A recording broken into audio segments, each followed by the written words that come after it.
to 13 Degrees of Screams. We're your hosts, Stephanie. And Alex. And this week we locked some children in a room for a very long time in Flowers in the Attic. Flowers in the Attic is a 1987 American psychological drama film directed by Jeffrey Bloom. It is based on V.C. Andrews' 1979 novel of the same name. Its plot follows four youngsters who, after the death of their father, are held captive in the attic of their abusive grandmother's sprawling estate by their cruel and manipulative mother. On Rotten Tomatoes, it has a 20% critic score and a 50% audience score.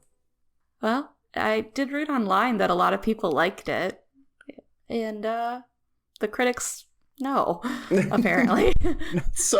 Not so much. Yeah, there's a 30% difference. Are you more on the 20% side or the 50% side? I think somewhere in between. Like, I did seek it out, and I am curious about this whole situation, I guess, in this weird ass family. But that is the nicest way to say what happened. The situation. Where did all of this go wrong? I did look up the other books because I was like, huh? Mm-hmm. Because there's a lot of things left unspoken in the plot as well too, where you're like, I wonder if that means there's something going on over here as well. And so that's kind of what drew my interest, and I've heard people talk about it before, and I did seek it out at one point, I think a year or two ago, and I ended up watching this one and maybe the one made in 2014. Oh, did you watch that? I know I watched one version of it and another version of it. But it wasn't a series, it was a movie. I only seen this one, and I saw it, of course, when I was younger, because big surprise. I will say, I did not catch on the incest part. No, not at all? Not when I was a kid, no. I mean, as an adult, yeah. What about the whole uncle thing? They do outright say it. I guess you don't really think about it that hard. I don't think I got that. I was like, I didn't hear that. So. Yeah, I guess from a child standpoint, I don't know if you've ever seen A Little Princess, but it kind of gives a Little Princess vibes. No, I haven't seen that. Oh, okay. Well, that's a real treat. Oh. It's a Disney movie about a girl whose wealthy father leaves her at a boarding school and then goes to fight in the war. And she loses all of her money while he's away and at this boarding school because they think he's dead. So she becomes a servant, and she's basically forced to go from riches to rags in the sense, and then she's treated like dirt and forced to live in this cold attic when she used to have this beautiful suite and stuff. So it became very, I don't know, I could see it being Flowers in the Attic-esque if there's no incest. Okay, when you said Disney movie, I thought you were it's this incestual Disney movie. Not the fact there was an attic. No, just an attic. Just an attic with children in a sad situation. Okay, that's the part that's this movie. Not Sorry, I should have led that one a little better. No, that's okay. I was just very surprised when you said Disney. I'm like, look at them doing that topic. Don't. It's for the children. It's for the children. But I do like this movie, though, I will say. Some of the acting is, questionable. Kathy is doing a lot. You know what? Chrissy Swanson, the original Buffy, I mean, she's trying. I don't know. I like it overall. It's all right. I don't know how you look at this with nostalgia, but it is what it is. I didn't say it's necessarily nostalgic. I just watched it when I was younger, and I was like, oh, we should cover that because that's something different. Yeah, fair enough. I mean, there is abuse, so that's a horror in its own. I know you're judging me. It's fine. It's fine, Stephanie. It's okay. It's not okay. Well, we'll watch A Little Princess sometime. You'll love it. Oh, will I? Yeah. Is this an animated movie or is this live action? Live action, but it does have some fantastical elements. She does a lot of storytelling because she used to live in India. So a very whimsical. I've never heard of this. What year is this? Oh my gosh, 1990s, I think. Oh, okay. Huh. Who knew? Yeah. Well, if everyone sees an episode on The Little Princess down the line, you know why. What started it? Yeah, this is the origin of why we cover Little Princess months from now. Are you ready to get into the plot? Yes. Dollanganger children, teenagers Chris and Kathy, and 5-year-old twins Corey and Carrie, seem to have an idyllic life with their parents, Chris Sr. and Connie. All of them have C names. You will be confused the whole time. However, all is not as it seems, as Chris Sr. tends to favor teenage daughter Kathy, doting on her especially compared to her siblings, and bringing her back a special ballerina music box from his business trip, as Mother Connie looks on in envy. And, if you don't know what this movie's about going in, you'd be like, oh, that's kind of weird. But it's really like, I used to be Uncle's favorite. Yeah. Oh, no. Uncle's favorite.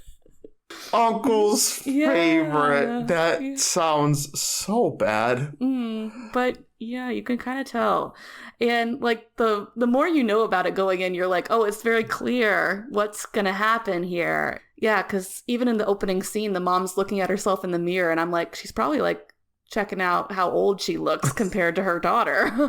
I'm old. Yeah. Yeah, so she's like, the mom's jealous of her daughter's relationship with her uncle husband.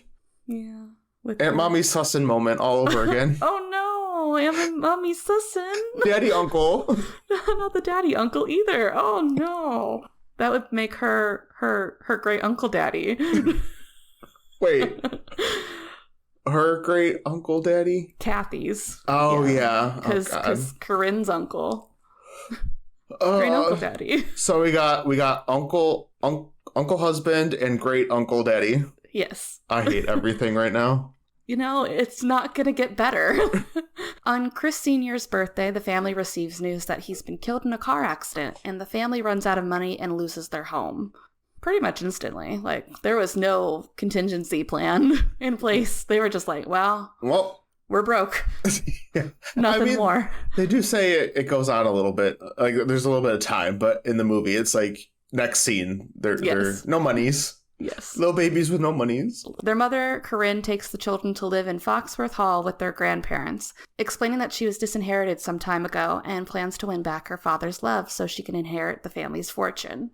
Once they arrive, their grandmother Olivia takes the children and locks them in a bedroom with barred windows with only access to one bathroom and a large upstairs attic, instructing them to never be seen or heard as their grandfather is unaware of their existence.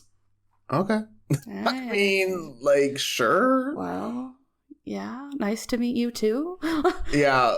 Well, you know, because of the situation. Oh, you say it. Never mind. Yeah. They don't know going in. They're just like, Grandma's mean. Like, yeah, why is she so angry? Not even excited at all. And we're cute. Like, yeah, she's scary, though. This woman. Like, I'd be afraid, too. I'm not gonna lie. Yes. One check for scariness. Just right. Yeah, I never want to be described as severe, but this woman, severe. Like, that is like the most mild way to put her whole demeanor. Yes. Olivia reveals that the children will never receive kindness or love from her, as they are the spawn of Satan, because apparently Corinne's husband, Chris Sr., was also her uncle, making the children the products of incest.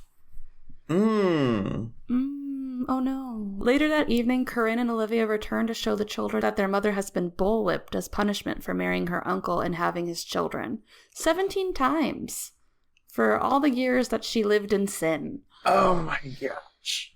Ow, it's so bad because she takes off her blouse and you just see all the marks. Also, like, they did a cutaway where we saw this happening to Corinne. She takes off her shirt in front of her father, so he's watching as her mom just like bullwhips her. I'm like, well, I guess you need to make sure it was carried out. I don't. What? Why? Yeah. Why did you want to watch that? Like, I don't know. I mean, these people are extremely strict, obviously. Like, you think a good, like, yelling or slap on the wrist, like, that's fine, right? No, like, not enough. Oh, it's so bad. Like, watching that scene, I'm just like, ugh, it's so uncomfortable. While Kathy and Chris tend to her wounds, Corinne explains that as long as she can keep the children hidden, she still has a chance to inherit the family's fortune when her sickly father dies. Like, they're just, like, banking a lot. Like, you just wait here. He's gonna die soon. Right. Any day now. He's old. Take these children out of school. Like, why don't you just like enroll them in a school nearby or something? Wouldn't that make more sense? What, like a boarding school type situation where they could? Yeah, maybe. Or Well, they probably don't have any money to pay for that. So I guess so. Yeah. I don't know. They don't Either have way. like a family friend who could like watch them for a little bit, you know? Yeah. But No, we're not thinking about this. But also later in the plot, I have a big question for you later. Big question when we wrap up the plot, which might explain why this is the situation is why the situation is. Yeah, okay. As time trudges on, the children struggle with their confinement as their mother's visits become more and more infrequent, with only their hostile grandmother coming into the room to bring them their meals. Olivia often walks in on the children hoping to catch them in evil acts, expecting them to behave as Corinne and Chris Sr. did, and finds Kathy and Chris sleeping in the same bed in one instance. She punishes them by breaking Kathy's ballerina music box. One night, Chris and Kathy try to escape by using a rope to go down the roof, but a gardener with a gun sends a bunch of dogs after them, forcing them to climb back into the attic. I was like, it's pretty intense, like when the servers are on the side of the family. Yeah, the family. They're like, ew, disgusting. Like, which people are like the gardener? Well, or the children say hi to the servants coming in and stuff like that. They're like, not even touching that. And yeah, they're probably just ordered by Olivia, you know, like they're just going to do whatever she says anyways. So I guess, but like if you saw those kids like breaking out, the gardener, wouldn't you let them have a chance to run? Well, the gardener didn't see anything except at the very end when the rope goes up. So like the gardener was just coming to like investigate. So I don't think he actually saw them at all because I don't know. Well, they went back up because of the dogs. Do you think? I assumed he sent the dogs after whatever noise it was, and then was here comes the children breaking out. I brought my gun. Oh, from my need them dead anyway. From my perspective, the dogs just like got up and heard something. Like I just thought they alerted him, and he was just going to investigate what was going on. Yeah, maybe. I don't know. That's how I read into it. At least it seemed more malicious in my viewing that he was like after them. Like, you know, if they want to come down, they can, but they'll be dead.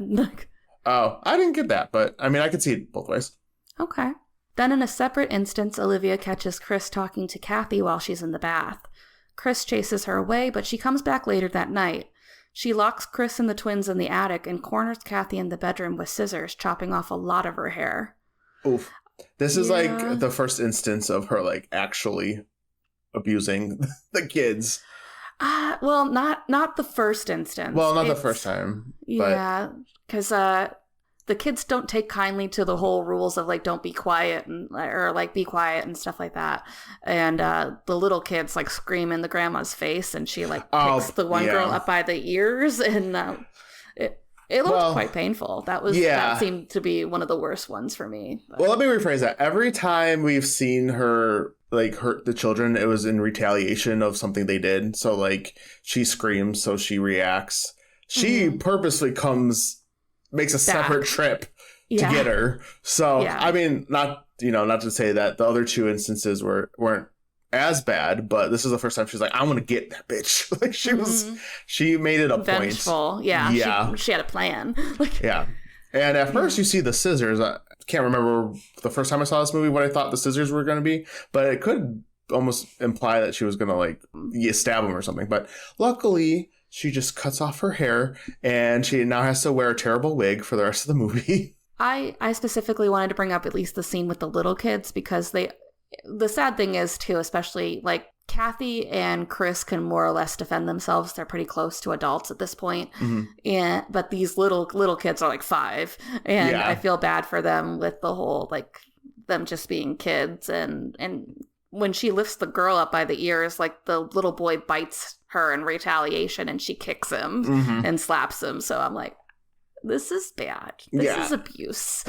Well, outside of them being locked into the room. Well, yeah, containment is also abuse, but yeah, it's all bad. Everything this woman does to these children is bad. Just assume Yeah. She even says earlier, like, you get no kindness from me. So, speaking of, she follows that with the weeks after the hair cutting incident with letting them starve for like 2 weeks. And the twins become so malnourished that Chris has to feed Corey his own blood. I forgot this whole little vampire moment that they have.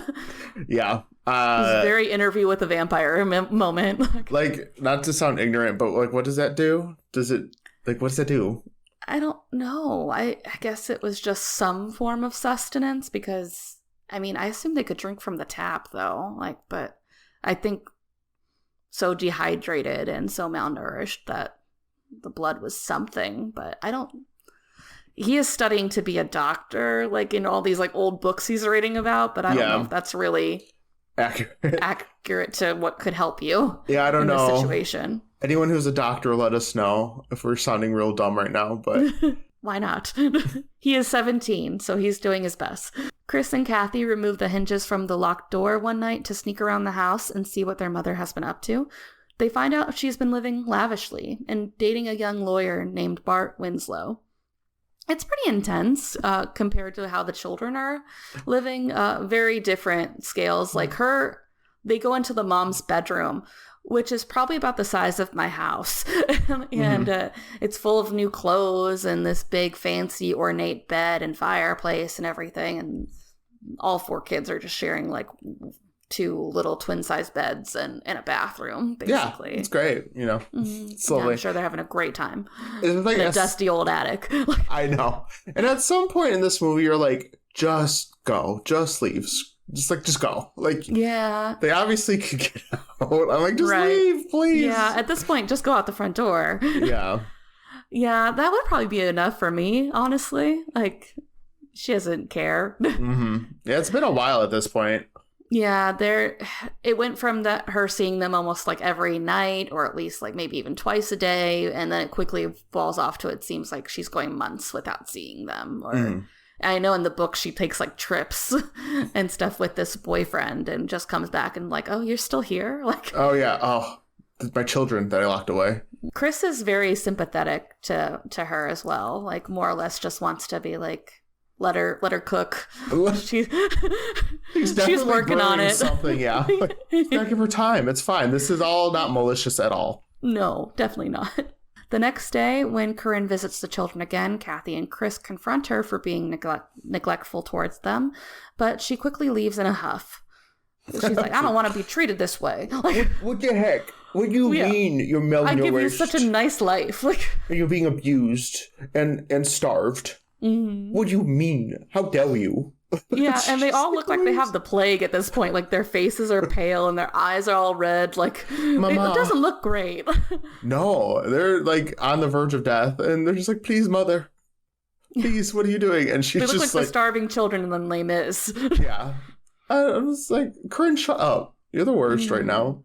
Soon after, Corey becomes extremely ill, and Olivia finally agrees to allow Corinne to take him to the hospital.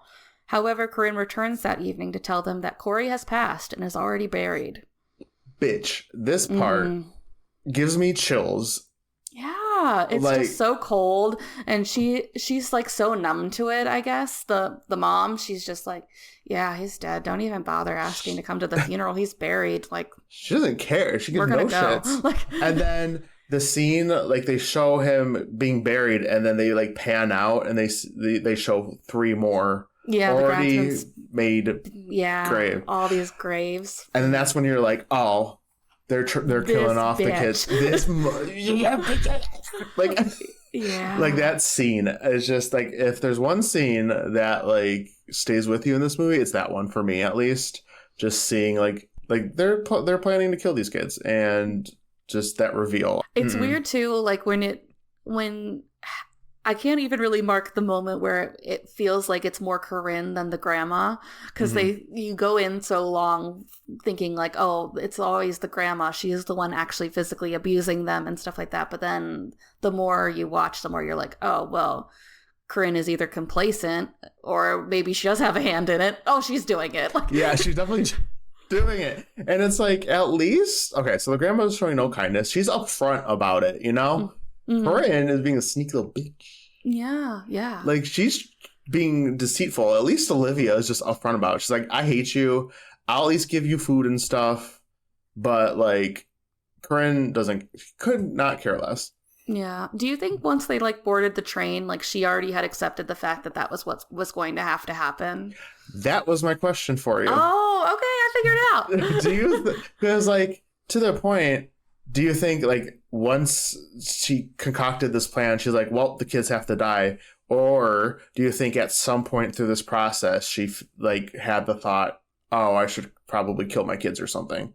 Like, was it super premeditated, or was it something that like developed with her plan?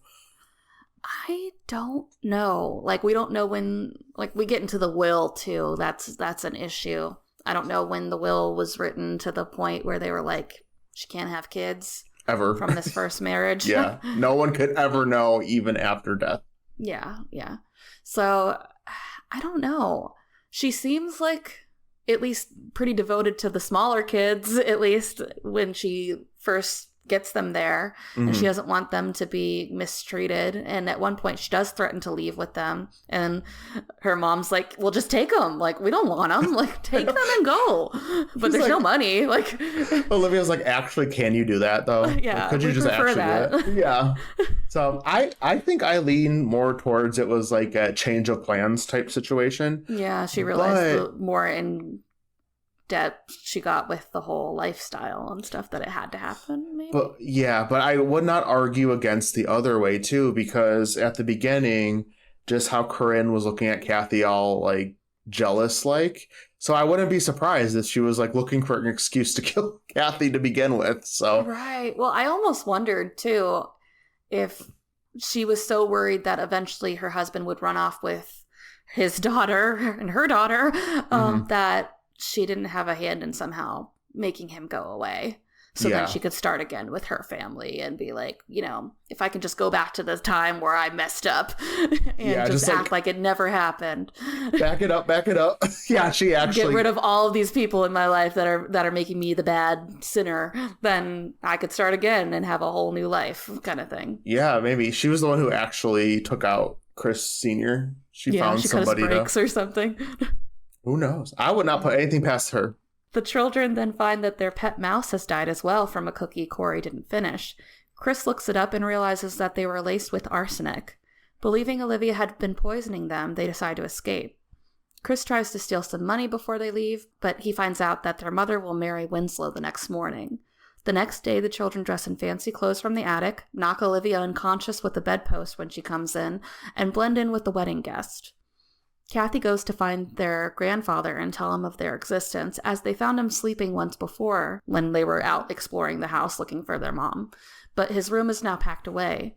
He apparently died a few months ago, and Chris finds a will stating that if Corinne was ever revealed to have had children from her first marriage, even after his death, she would be disinherited. They then realize that they were never meant to leave that attic, and Corinne has actually been the one poisoning them. It's so... messed irritating. Up.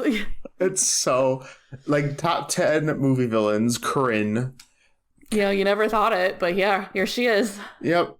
And they do show like scenes of them preparing the cookies before like putting powdered sugar on it. Mm-hmm. But they never show who's doing it until like that last scene. And then you realize, oh, it's been Corinne the whole time. Do you think the grandma knew that she was doing it?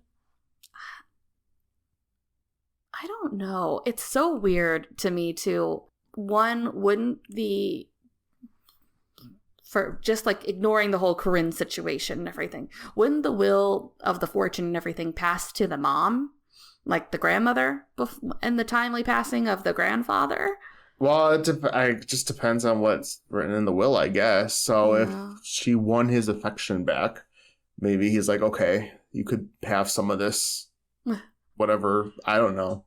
Yeah, I don't know. It's weird. It's like you would assume that some would go to the wife of the person that is deceased is the thing, I guess. And so then wouldn't you want to be well taken care of? Like, wouldn't you want your daughter that was the big old sinner not to come back and redeem herself? Wouldn't you be kind of working against that happening? You'd think, but the actual contents of the will is not really explained. She kind of makes it seem like she gets everything, but that can't be right. Yeah. Because, like, again, his wife is still alive, so I don't know. I guess maybe it just it could just be like it goes to the next generation heir or whatever, but I don't know. It is strange. But I guess Grandma gets to go and be homeless after this point. Bye, Olivia. There's the door. Yeah, which Goodbye. just makes it weird that Olivia's helping out. All right. I don't know. I don't... I think she's basically accepting that Corinne will do whatever she has to do to win back her father's love, so if that means killing off these like little devil spawn, she's like, cool. Yeah, I'll do it. Yeah, I don't know. I don't think Olivia knew as much of what Corinne was doing. Yeah. Honestly. But she was starving them for a while too, so like she knew it could kill them. Olivia. Like, starving them? Yeah. Oh, well, they had some time. Like I think so. She starved them for a couple weeks, I think. Mm-hmm. So they would have been fine. She was just being... Olivia's very mysterious, in my opinion, honestly. Like, that's why I think I looked up most of the prequel, basically, to this book. I was trying to figure out what her whole situation was. Mm-hmm. It's not good either, but... Oh boy. The children enter the wedding, announcing themselves as Corinne's children, which she denies, but they bring out the dead mouse as proof. Kathy then tries to get Corinne to eat one of the arsenic cookies, chasing her onto the balcony, where she falls and hangs herself with her wedding veil. And she's like, eat the cookie, mother! Eat it! Like, my sister and I sometimes just say that. She's like, eat the cookie! I don't know. It's messed up, but we do. Yeah, no, it's just very dramatic. And I mean, honestly, what happens to her is also very dramatic as well. But... Mm-hmm. Yeah, and the movie ends with an older Kathy narrating as they leave the manor, saying that Chris went on to be a doctor. She became a dancer. And while Carrie was never the same, she did grow up. Kathy speculates if her grandmother is still alive and waiting for her to return to Foxworth. And I was like, I don't think that bitch gives a shit about where you are or what you doing. Like, no, not even a little bit. Although, like, at the end, Olivia does not seem to care that Corinne has died, first of all. She's just like looking out the window, watching them walk away. She's like, whatever. Fucking kids. Like, she doesn't care. Yeah, that's why it's so weird about her hand in this. Like, she's just so neutral. She's just basically watching it happen, but also contributing a little bit. Yeah, because it feels like Olivia could have just said no to Corinne trying to come back. Because it's not like the father would have like known she reached out.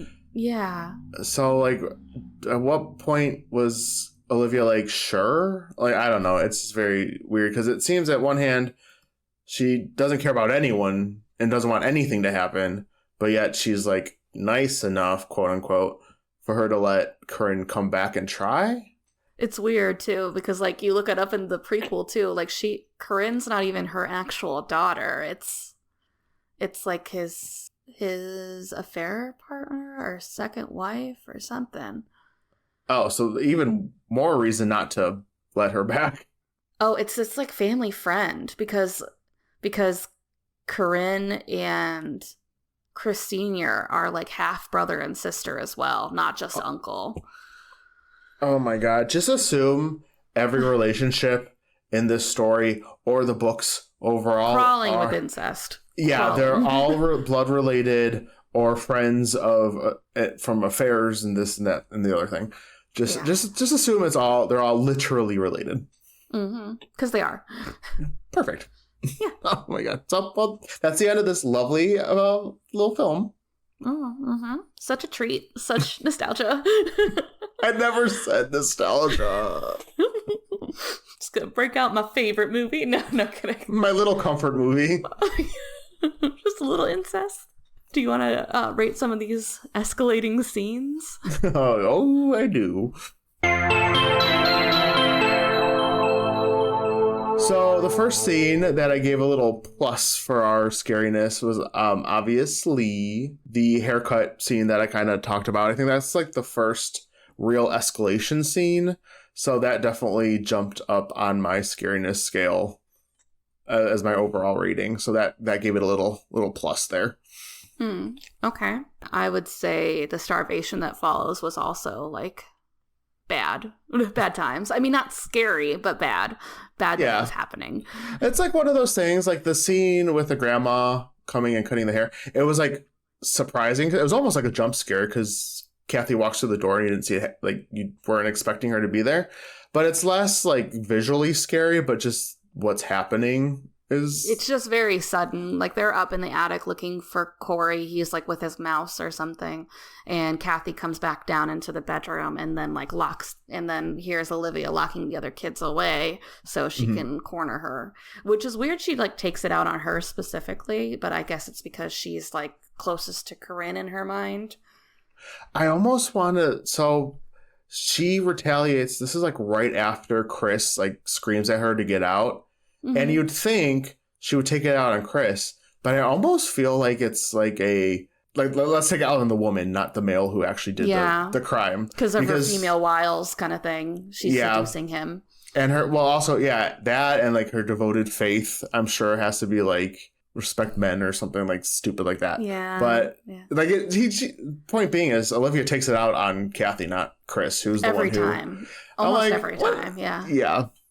Like if Kathy could be the individual starved, like Olivia would make sure that happened. But you know, she's with her siblings who will share food with her. So what could she do about that? Right, exactly.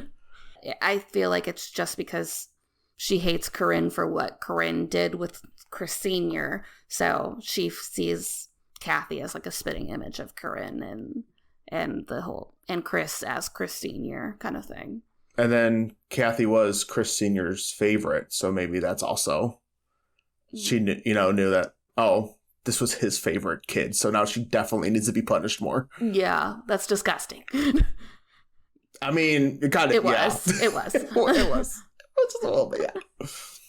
I would definitely say, too, that the whipping scene was very intense too. Like you're like, oh wow, we're getting real dark. Like we just thought she was just gonna have to do a lot of apologizing and begging, but no, they like, before we even consider integrating you back into the family, you're going to be whipped.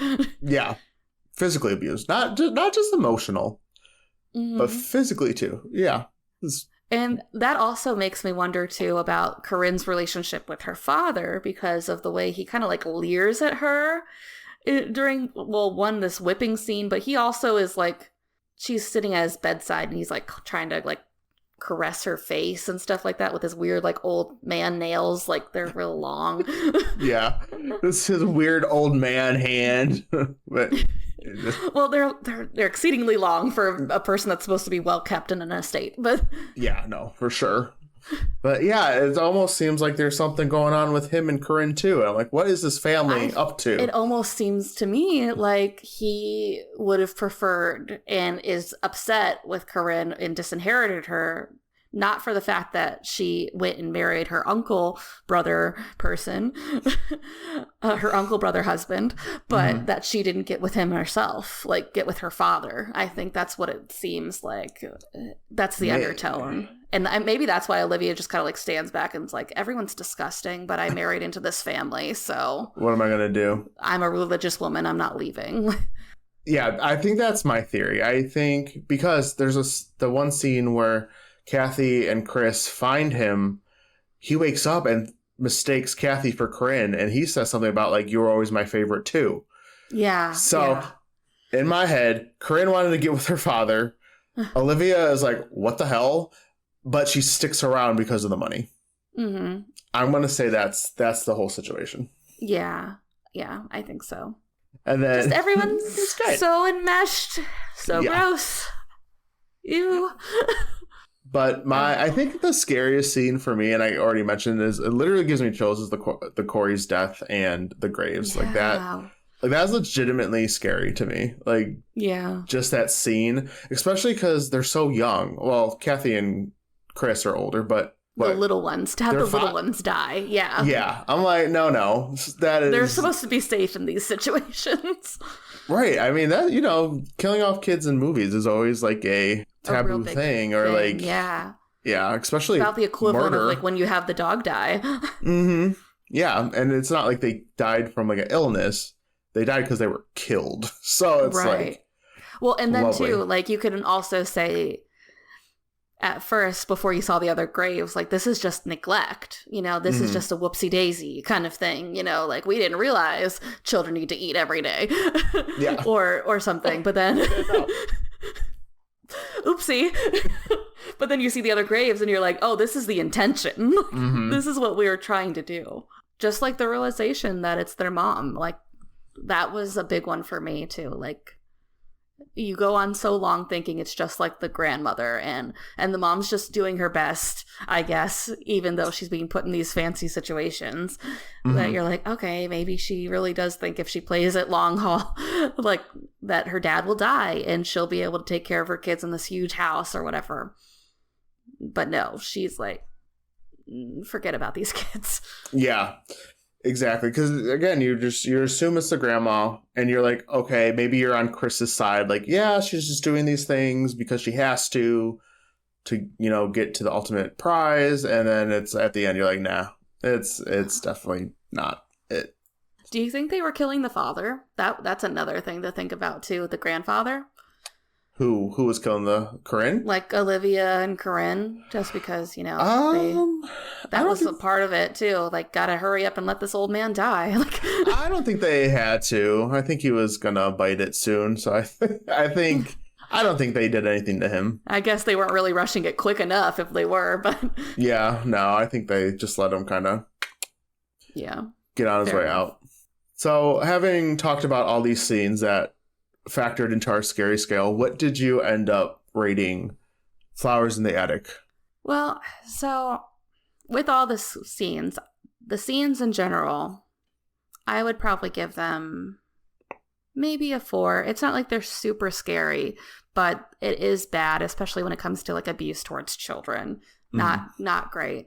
So, and then also I wouldn't really recommend a child being like, here's a delightful movie about incest and child abuse and murder. Have fun. There you go. Yeah. I'll come back in an hour and a half. I'll come get you. I saw a Reddit post of someone was like, yeah, my parents thought this was a kid's film and they let me watch it. Big mistake. So, yeah. I mean, the title, like, Flowers in the Attic, it doesn't sound sinister in any way, shape, or form. Right. And then if you just get, like, the whole premise of being locked in an attic by your grandmother, it kind of does sound like the plot, like, especially because it's coming from the kid's perspective. Like, they're just wanting to escape. And she's just a mean old lady kind of thing. Not mean as, like, she's gonna kill him, but... just a situation to escape from. Yeah, like, it's not... As children, you love an escape movie. It sounds like it could take a whimsical approach.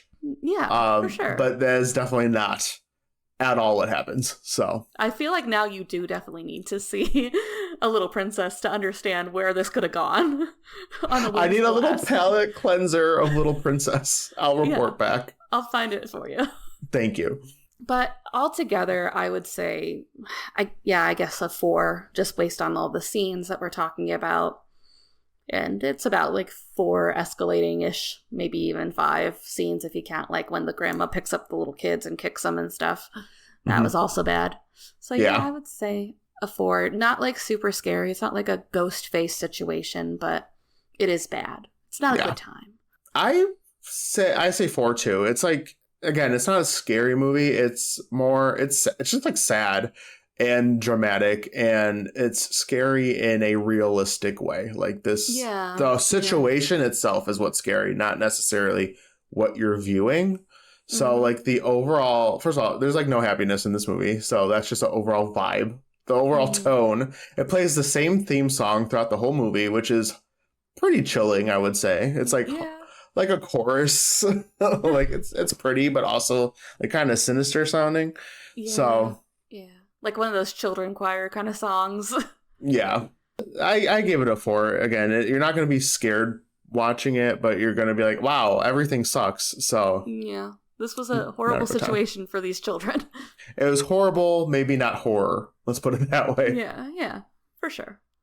Thank you for listening. If you enjoy the show and listen on Apple Podcasts or Spotify, giving us a 5-star rating is super helpful. Or also, if you're watching this on YouTube, you could subscribe to us and leave us comments on what movies you want us to cover. Yes, please do. And you can comment on Spotify as well, and we would love to hear from you, recommendations of what you would like us to watch next. And you can find us on social media using 13 Degrees of Screams. This has been 13 Degrees of Screams, and we will see you next week. Bye. Bye. Stop it! You have no right to talk to me like that! Tell me I've had pleasure while my children have been in pain. You are heartless. When you are ready to treat me with love, I'll be back.